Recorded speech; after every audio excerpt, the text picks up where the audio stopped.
the Latinos Out Loud podcast. Latinos. Yeah, that's what this is. Latinos Out Loud. There's nothing else, just us. You and all these wonderful people out there in the dark, listening, watching. All right, Señora Loca. I'm ready for my close-up.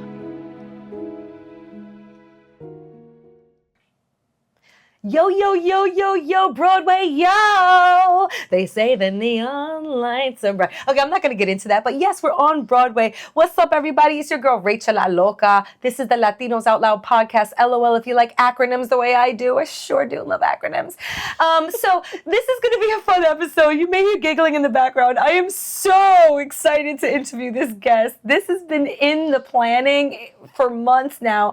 And as soon as we started talking about having this very talented, she's an actress, author, everything, on the show, I was like, yes. And this is a real story. I actually sent her a Facebook message like years ago, and it was on some, hey, I saw you in Hamilton, and it was really moving, and she responded back to me, you know? So that was big. Anyway, I'm going to introduce her now. You've seen her in Hamilton. You've seen her in The Heights. You've seen her in a slew of Broadway shows. And right now, she's on stage doing Sunset Boulevard. Please get up, put your vacuum cleaners down, put it all down, and put your hands together for my friend Mandy Gonzalez. Yay! Hi! It's so Thank good you to for hear. saying that about the Facebook. That's one. I'm glad I responded. You That's so totally good. responded. I was like, Aw. hey, I try to as much as I can, you know? it was years ago, and I was like, I Aw. really want to have you on the show. I just saw you in Hamilton, and you were like, sure, talk to my people. Oh, that's so cool. And here it is. It Here happened. it is. It's happened. I will manifested it. You know what I'm Aw, saying? I People be believe in like, that. manifesting. It's will manifesting season, okay? Hello. Which I just also found out that she's also a Jew-Latina like me. So, I mean, can you tell everybody a little bit about your background? Yes. My father's Mexican and my mom is Jewish. My parents met as pen pals during the Vietnam War. Oh my and my gosh. father was drafted when he was 19 and my mom was 17. And she wrote letters to soldiers that maybe didn't have anybody to write to them. Oh my gosh. One of those was my dad. And This is they fell amazing. in love through letters. And then they met in person and they were like, what? And then they got together and they brought us all not us all, but they brought both sides of the family together because it was a little like, Yeah. you know, at first, as I'm sure you know. And, but that's why I grew up with both sets of grandparents loving us. I never knew about any of the drama. Mandy, this is so beautiful. Oh, so thank you. My parents also fell in love through letters. Oh. Because my mom was here on vacation just visiting from DR, and my dad was studying to be a Spanish teacher. So he went up to her on the beach and was like, hey, K-O-R-A-S, you know?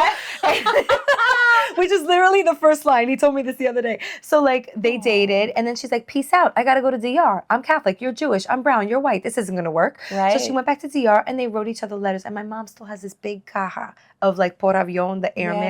Yeah, my mom too. Oh, that's But so sweet. My dad doesn't have any of the letters. Oh, He's like, But my mom has everything. My mom kept everything, Oh, I and he love asked that. for her hand in marriage in one of those letters. And again, she was like, Oh, no. And then he went right. down there and scooped her up, and they've been married Ah. now for 58 years. Yeah, same my parents. That's Oh my very gosh, cool. that's so beautiful. It's a fairy tale in a certain way. It is. Well, speaking of fairy tales, I introduced you and told the LOLeros that you're also an author. Yes. So you also kind of write fairy tales. I do. I try to. You know, when I was a kid, one of my favorite places to go was the library because it was free, and it was the one place like my mom would take us, and she's like, "Get whatever you want. Yeah. We just have to give it back." And so I remember getting dropped off and having, you know, like a library card. We were so and, cool, You know, yeah. having to write, you know, your name on the book, and I remember looking for stories. Where I could find characters that looked like me or liked what I liked. And I didn't see a lot of those characters growing up. And so I decided when I started to write my own stories that I was going to write stories about my life and what my friends are going through or and put that into kind of fictional stories. So the Fearless Crew. Yes. Tell us about who is the Fearless Crew. Well, the Fearless Crew, the first book is based on Monica Garcia, who grew up in California. similar to me, but Northern California, and she travels with her abuelita because she gets a call from an agent in New York that says that she got a part as the understudy to the understudy in a new Broadway show. And I didn't know that kind of role existed until I actually got that role on Broadway. So it does exist. And when I was growing up, my abuelita was never able to come to any of my performances because she was always working and, always doing that. And so I envisioned what it would have been like to travel with her to New York and to have that experience. So a lot of the story is based on my imagination and what I think it would have been like for her. So that's why she's wearing these fantastic, she would wear so many different patterns, and people would say, oh, they don't really match, but it was just like, they didn't have to match. That's they were her just style. fabulous. She had like flowers, and then she would have stripes, and she was just fabulous. And so this book really lets her also have the adventure. And so, but Monica meets her fearless squad, and one of those is her friend Relly Morton, which is based on my best friend Jarrell Grand Moultrie. And he grew up in Harlem, and the second book is about his story. And then the third book follows Hudson Patel, which is based on another friend of mine in New York. So it takes you to all different parts of the city, and then the different boroughs, because one of my friends is from Queens, and one of my friends grew up in Jersey. And so, but we're all here, and we all come to this place of the theater, and we have like this community. So, but I was always fascinated with how people got here, Yeah. It's amazing how you got here too, because we were talking offline.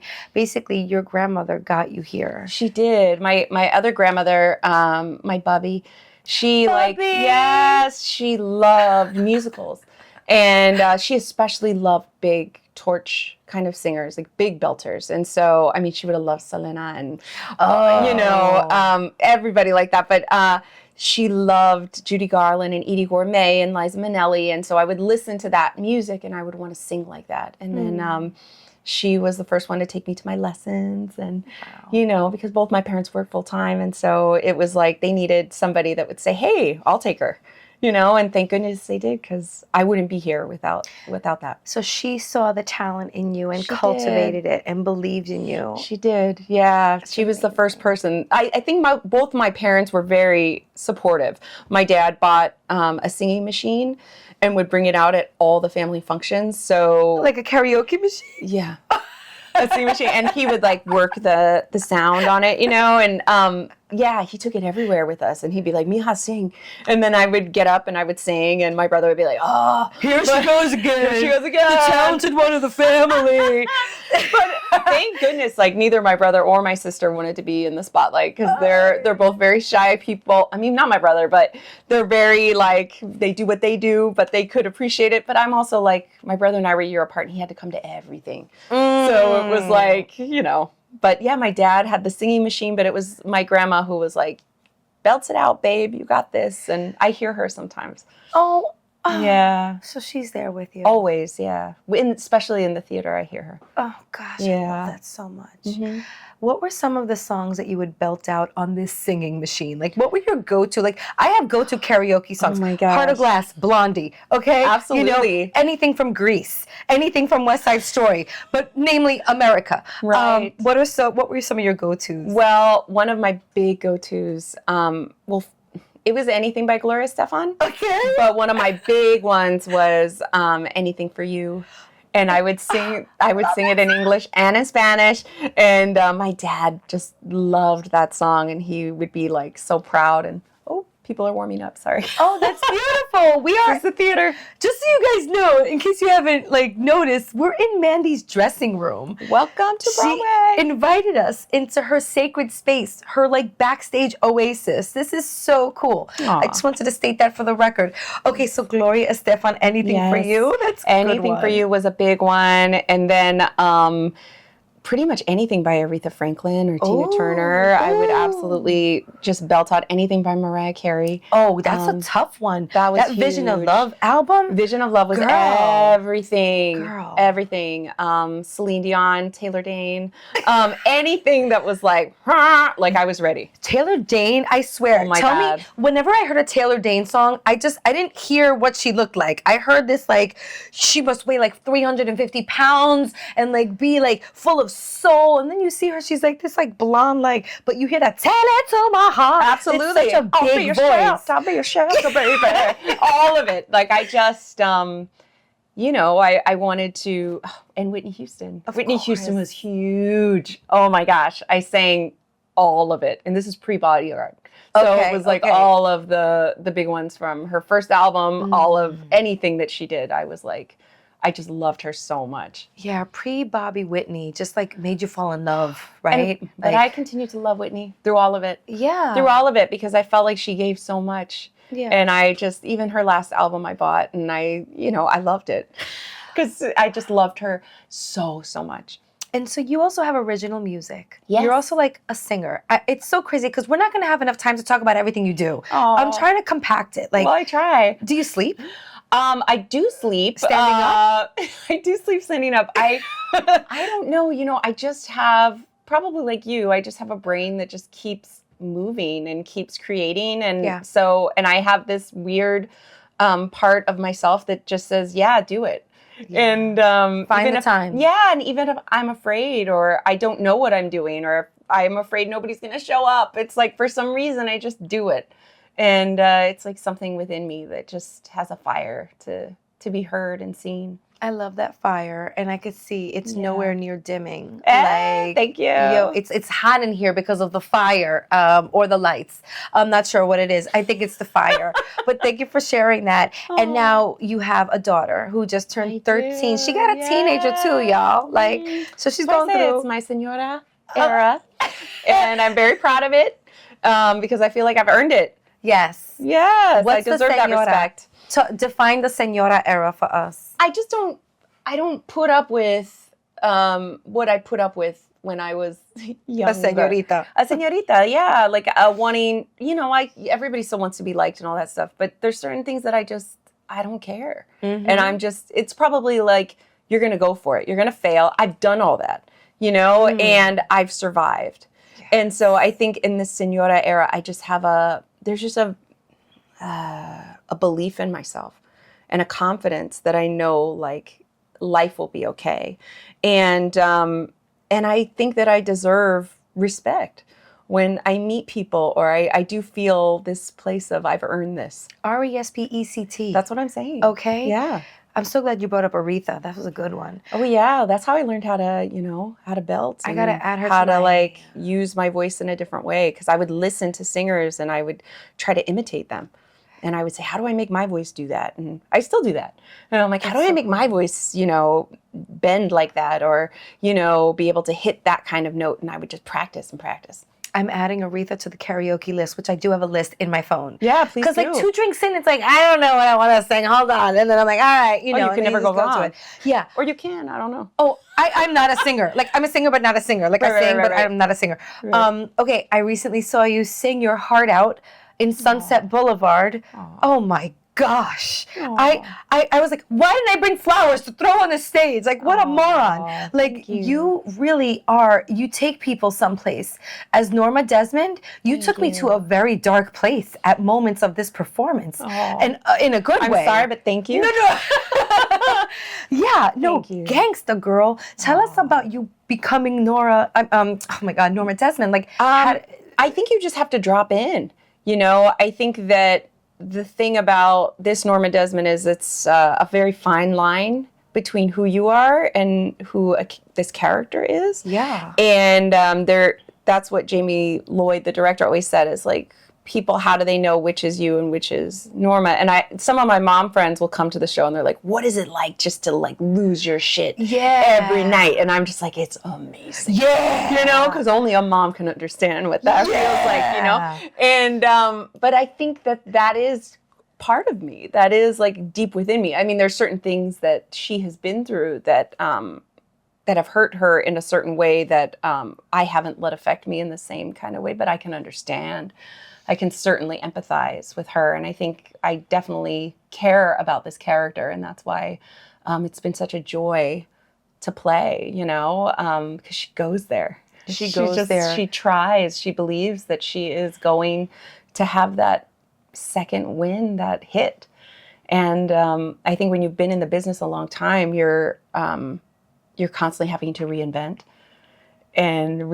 what you're doing and all those kind of things. But at this age where I am and where Norma's at, I feel like I have a little bit more control because I'm not worried about, not that I'm not worried, but I'm not focused on what they can give me. I'm focused more on what I can give, and, and you take it or you leave it. You give so much, and your voice is so beautiful. Thank you. Yeah. Thank you. I truly think that this is the best time vocally in my life. Ooh, the Señora era is That's bringing you some good vocals. Because I've been through a lot. I've been through a lot in life, and there's so much more than just having the perfect note all the time. And I wish that my younger self knew that, but I think you just have to learn that along the way. But the heart has to be there always. Along the way, you stumbled upon a breast cancer era. Yes. Can we talk about that? Absolutely. Okay. Yeah. So you are a survivor. Mm-hmm. That's amazing. Yes, almost 6 years. That's great. God bless. Thank you. But you went through it. You had to undergo chemotherapy. What was this time of life like for you? And did you put things on hold? Like, how did you find balance during that time? Oh my gosh, a lot of things on hold because I was going so fast at that time. I was in Hamilton and I was doing concerts. I was writing books. I was not taking any time for myself. And this really made me stop and say, like, because I had to have surgery. I had to go through chemo. Then COVID happened and totally shut everything down and shut Broadway down for 18 months. And I never realized how much I needed that to happen because I was still I was doing chemo and still going to the show. Wow. And performing. Wow. And it was just like, why? Wow. I did it. But I think because it was such a comfort for me of like, the show must go on. I knew how to do that. I knew how to fight through that. I've seen, my abuela, I've seen her fight through so much in her life. It was like, and my mom working hard. It's like, that's what you do.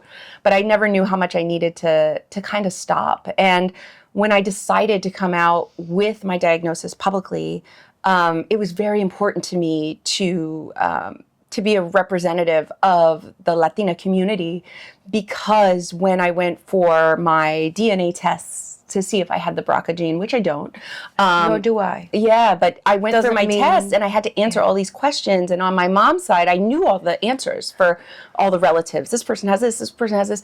And on this side, it was like, I call my dad and I'm like, Dad, like, who had this and what kind of cancer did they have? And he was like, I don't know. Oh, wow. I don't know. And there were a lot of like, I don't knows. And so I think that there are a lot of reasons for that, that I've learned along the way. A lot of that is a distrust with the medical community because of how our people have been treated through the years. There's also a language barrier. Yeah. There's a feeling of it's selfish to put yourself first, right? Because we're so much the matriarch and the one that takes care of everybody, Putting everybody ahead of us. Yes, it's hard to take time and to go and take that test to see if you're okay, and so it was important for me if somebody else didn't have that experience that they could share, that I would share it so that people can see it can happen to you and it's okay to take a day and go get a mammogram, and if you don't have the money, there are organizations that will help you so you can get one. And so I wanted to open up that conversation, and I think I definitely have. And so I feel very proud of that. But that was a big part of my wanting to talk about that. These are some of the conversations that we need to have more of. Yeah. My mother's a survivor. My tia passed away from it. So breast cancer is very prevalent in my family. My grandmother, I got the test. And, because I'm high risk, I go every 6 months for my mammogram. Right. But it's really not a topic that's in the community. Exactly. Nobody's really like or it's like reminding. menopause or anything like that, or Infertility. pre-menopause. Like nobody Everything. wants to talk about it. Everything is like, well, Right. just be quiet.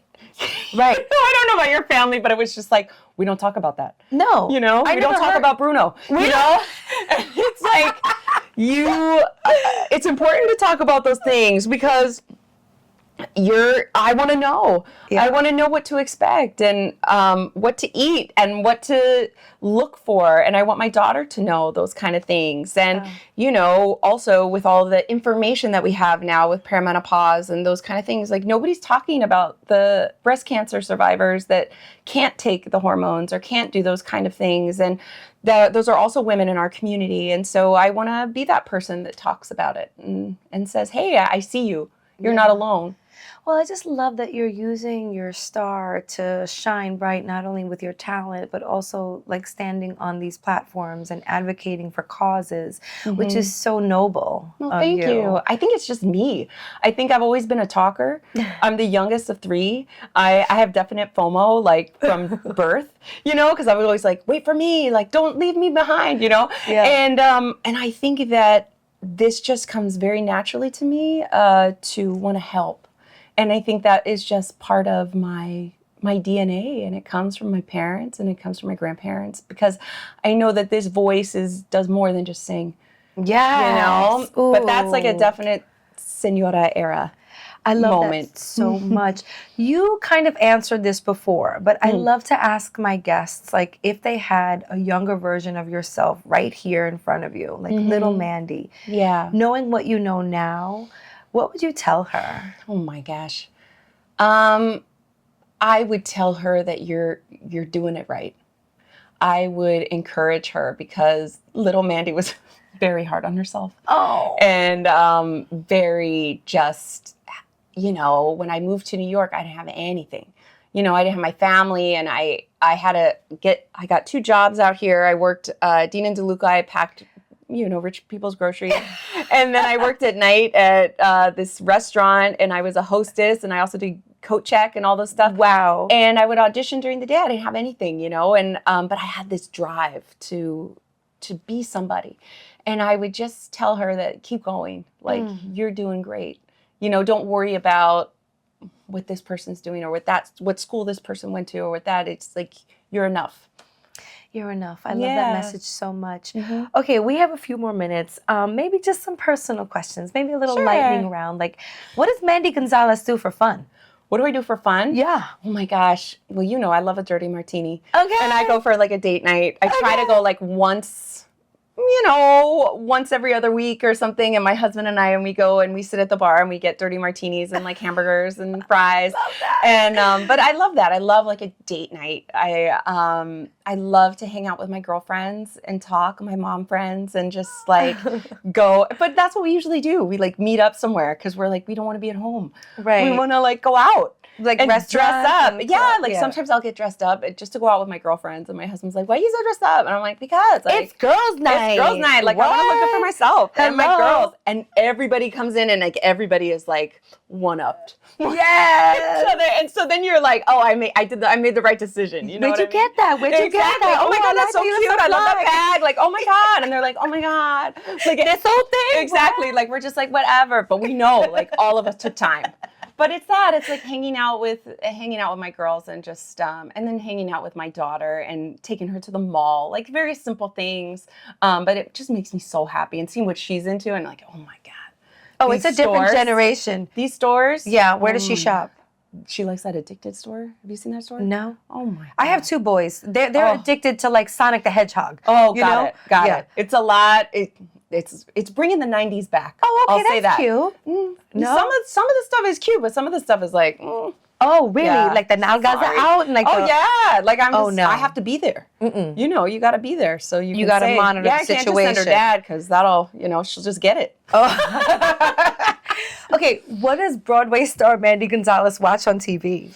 Oh my gosh. I don't know. I watch a lot of I love like comedies and things like that. So I love like Abbott Elementary. Okay. I love things that just like make me laugh. But then I also started to watch, I love like a good, like telenovela. Like I love this new one called Sirens, kind of. Okay. And, White Lotus. I love like anything where it's like, what's happening with this person? And you get to follow, like the characters are written so well that you just get to follow them and like, get the chisme. Of course. I love that. And then, and then I love true crime. True crime is popping right now. It's like It's so bad. I'm like, it's so bad because sometimes the season ends and I'm like, oh, when's the next season? Then I'm like, oh, well, people have to die in order for that to happen. Like I'm a terrible person, I feel bad about it. Can I boast real quick? Absolutely. So Why are you? May I? It's Yes, my show, right? absolutely, Okay. yeah. So I played principal in a true crime show on Diabolical. Do you know the show way. Diabolical? Yes, of Yeah, course. I was the murderer, girl. I murdered 2 senior citizens. Oh my God! Congratulations! Season 2, episode 7 of Diabolical on the Identification Discovery Network. Yeah, that was me. I was a badass. See? And I'm not like that in real life, but so many people were like, "Yo, are you really me? You're like, are you all right? Are you all right? You like killing senior citizens? Yeah, you cut off their food supply. Where do you live now? My People mom, believe in that stuff. Yo, Mandy, my mom was really scared when I got cast. She was like, yeah. I don't know about this, because this is a real person, and you're gonna do what she did on the You should show. have seen my mom when she saw Sunset Boulevard. Oh, When she came back, there's a picture of her looking at me in blood. And like, I won't post it because she's like, don't ever post that. Because she's just like horrified. Yeah. Like, she was like, ah. Yeah. Like, she didn't think it was cute, like the blood and all that stuff. She was just like, I don't know about this. Meanwhile, I had the time of my life. It was suffocation and strangulation. Oh my God. It was awesome. Oh, absolutely. Oh my gosh. And it just like all the TV tricks. Like you learn all the tricks. Like I know. it was a real skill. They're like, we're gonna teach you how to suffocate and strangulate. You can put that on your resume. I'm like, oh my God, that's so great. I'm gonna put it on my IMDb tonight. Exactly. Okay, any other questions that I have? Okay, what about like sports? Are you into any sports? I am into sports. I'm just rooting for the Knicks. I really hope. I big really day hope today. they pull it. Yeah, tonight I'll be Tonight. watching the game. We'll be having a martini. I'll be watching the game, and I'm hoping they. I've been able to sing at a couple Knicks games, and Yes. actually the last one, like Spike Lee gave me a hug. Like I was just like, I made it. Yes. But I just I love the Knicks, so we'll see what happens. But then my husband is from South Jersey, so I also love the Phillies for baseball. Oh my gosh, Eddie, are you okay? Did you hear what she just said? I know, That's such I a know. dichotomy. That's a like. I know, real but I can't. In war. my family, I can't like anybody else. It's very Okay. tough. It's very tough. My daughter likes them too, so it's like, that's where we go, and we get like. But I grew up as a Dodger fan, so my whole family likes the Dodgers. Oh my gosh. So I went to go to Dodger Stadium, got a Dodger dog. Now I go to see the Phillies, and there's like cheesesteaks, and they have really good food. I was Really? like, the Dodger Stadium, all we have is Dodger dogs. Like Yeah, and Philly, the they're popular like, guy. we like to eat. Yeah. Yeah. But Dodger Stadium is impressive. Oh, it's beautiful. Oh my gosh. Yeah, It it's was I beautiful. went last year. No, 2 years ago. Beautiful. Beautiful. Open. It's so old school too. Oh yeah, and my parents love to go on like a bobblehead night. So Yeah. they get like the bobblehead or something free. Totally. We're all about the promos. Absolutely. We're going on the 20th, which is Yogi Berra bobblehead, right? No, I'm getting this wrong. It's Brooklyn College night, and we're Brooklyn College alums, so we're going that night. fun. Oh, tomorrow night. No, next Friday is Yogi Berra bobblehead night. So he may go by himself. But which one? We just went from May the 4th be with you. I went to a Star Wars one too. Yeah. in Philly. Oh, okay. Yeah, it's all right. They didn't That's give any bobbleheads though. Oh, that's whack. Yeah, they didn't give anything. You had to buy everything, but it was good food. Yeah. So I was all right. Food is good. Yankee Yeah, I Stadium. was all right. Can't go wrong at Yankee Stadium. The Oh, chicken that- bucket, the chicken finger bucket is to die for. It's great, but I can't go see the Nets. I mean the Mets. No. Oh, so you're Yankees or Mets? My husband doesn't like the Mets. That's- so I oh. can't go see the Mets. That's okay. Yeah, but I have been to Mets Stadium. Just don't tell anybody. I won't. My dad's I do love a game. a Mets It doesn't guy. matter who's playing. I like baseball, like period. Okay, speaking of period, I think we have to put the period on this show because you've got stuff to do. You've got a show, like, oh my gosh. Wait, I didn't even ask, like, I really wanted to ask you, I have a personal question because yeah. I kind of want to know, like, what your life is like on the day of a show. Do you wake up and you're like, what do you do? Vocal train? Absolutely. Like- On the day of a show, you wake up and you go, ah, like, is my voice there? There's always some sort of like paranoia, especially if you're doing 8 shows a week. Yeah. You're just constantly like, you wake up like, ah, like sometimes my husband will be like, stop it, but then your whole day revolves around the show. So it's like, what are you putting into your body? What are you eating? Are you you go to the gym? I work out, just for stamina, because this show, it's a lot, and you're running a lot and doing that kind of thing. My friend came to the show, and she was like, I was so worried about you when you were, running around on, the second act. And I was just like, oh, did I look like out of breath? Like, No. So, I got back into the gym and I was like, all right, let's get this. So now I'm like, I still am out of breath, but I'm like a little bit better. That's good. That was just a question that I was curious about. Like, yeah, I mean, for a 2-show day, when I was doing Hamilton, it was like I would walk my daughter to school because that would be the only time I would see her. Aww. And then I would drop her off. I would go to the gym, get ready, and then I would head into the theater and then eat lunch and dinner in between, and then do the second show, and then go home and the next day sleep a little bit and then walk my daughter to school. Oh, so wow. it becomes very routine. I like that.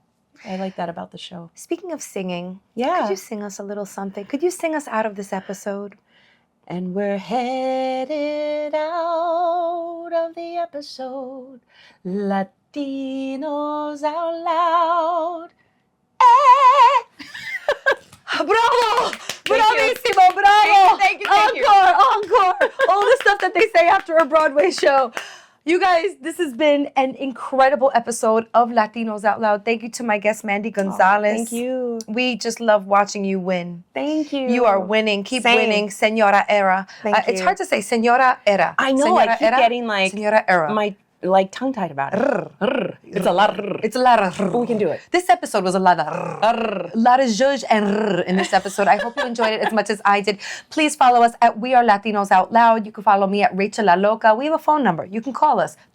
That's my cell phone number. I'm not going to give you that. Don't give your cell phone. No. It's 978 Latinos. I'm not giving you my cell phone number. Unless you hit me up and you really want it, maybe I'll give it to you. But Don't give it. It's, no. You know how much spam I get? How many spam calls? I might as well You just don't add. answer those. No, That's I not don't. good. I don't answer be spam careful. risk. You got to be careful. Yeah. Call us at 978 Latinos and follow Mandy Gonzalez at Mandy.Gonzalez. Yeah. Gonzalez with a Z. That's right. Mm-hmm. Thank you so much, everybody. Thank you to Erica. Thank you, Eddie. Thank you, everybody here who made this episode possible. Jessica, Morgan, thank you so much. LOLeros. On that note, we out. It's the Latinos Out Loud podcast.